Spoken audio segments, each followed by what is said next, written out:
time, the dark presence had been weak, sleeping. Nothing but a half-forgotten nightmare or a shadowy flicker in the corner of an eye in the forest at night.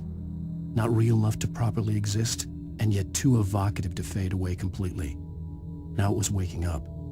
The rider like a fly caught in a spider's web, each jerk and kick vibrating the strands that led deep into its lair.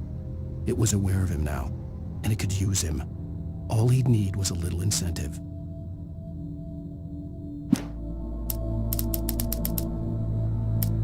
Toby knew the smell.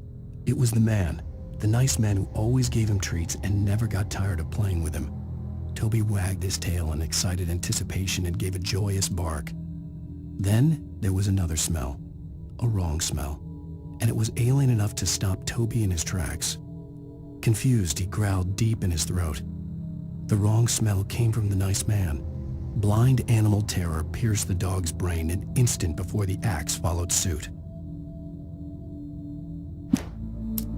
Barry took another sip of the heavenly coffee. He grinned at Rose. Surely this was love.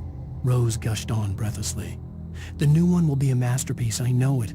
You must tell him not to listen to the trolls in the forums saying Departure will never get finished. He should take his time and make it perfect. I can wait.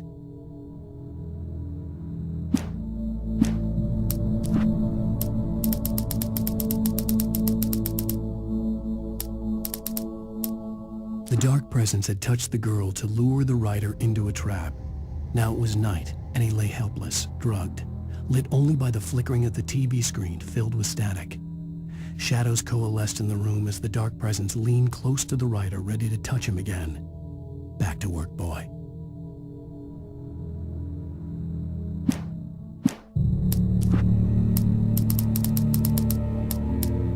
Even after all this time, hearing the Night Springs theme caused a surge of conflicting emotions in me. It'd been my first real writing gig. Barry had known a guy who knew a guy, and suddenly I'd been a semi-regular writer on the show. I'd always been ashamed of the job. Felt it was trash. I'd wanted to be an artist, a novelist. I'd been naive back then. It had taken a long time to learn to be proud of the work.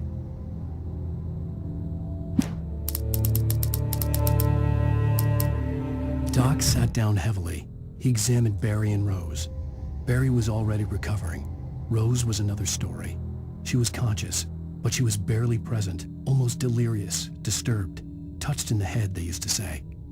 It wasn't the first time Doc had seen someone in such a state, but it had been over 30 years. Doc poured himself a stiff drink. He hadn't forgotten a thing.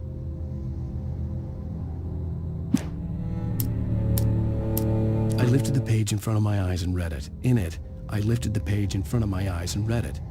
In it, I lifted the page in front of my eyes and read it. In it, I lifted the page in front of my eyes and read it. In it, I lifted the page in front of my eyes and read it. In it, I lifted the page in front of my eyes and read it.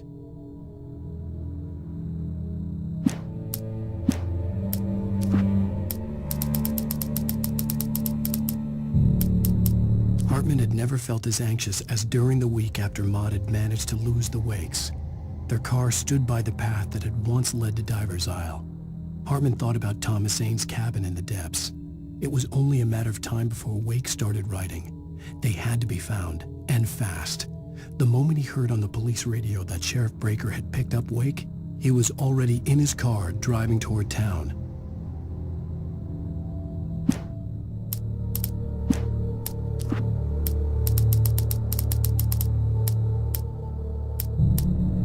The Poet and the Muse, lyrics by Old Gods of Asgard, the chorus. And now to see your love set free, you will need the witch's cabin key. Find the Lady of the Light, gone mad with the night. Find the Lady of the Light, still raving in the night. That's how you reshape destiny. Children of the Elder God lyrics by Old Gods of Asgard. The first verse and chorus. Warriors, torchbearers, come redeem our dreams. Shine a light upon this night of otherworldly fiends. Odin's might be your guide, divorce you from the sane. Hammer's way will have its say, rise up in their name. O memory and thought, jet black and clawed, children of the Elder God, scourge of light upon the dark. Children of the Elder God lyrics by Old Gods of Asgard, the second verse and chorus. Scratching hag, you can rake your claws and gnash your crooked teeth. You've taken slaves like ocean waves, now feel the ocean seethe. Father Tor blessed the war between the dark and light. In their songs let their wrongs bring disillusion's night. O memory and thought, jet black and clawed, children of the elder god, scourge of light upon the dark.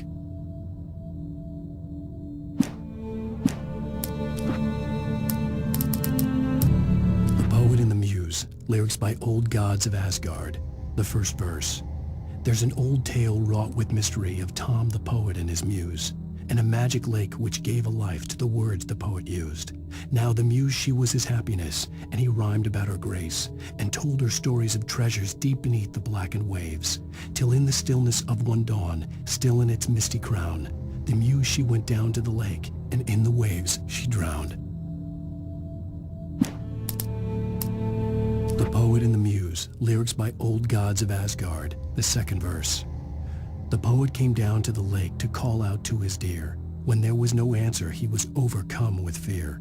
He searched in vain for his treasure lost, and too soon the night would fall. Only his own echo would wail back at his call. And when he swore to bring back his love by stories he'd create, nightmares shifted in their sleep in the darkness of the lake. The Poet and the Muse, lyrics by Old Gods of Asgard, the third verse. In the dead of night she came to him with darkness in her eyes, wearing a mourning gown, sweet words as her disguise.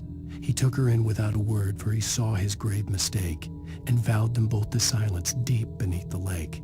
Now, if it's real or just a dream, one mystery remains, for it is said on moonless nights they may still haunt this place. I'd first heard the poem in a dream, recited by a strange UFO-like light. I'd read it again in the cabin in a book by Zane. For he did not know that beyond the lake he called home lies a deeper, darker ocean green, where waves are both wilder and more serene. To its ports I've been, to its ports I've been.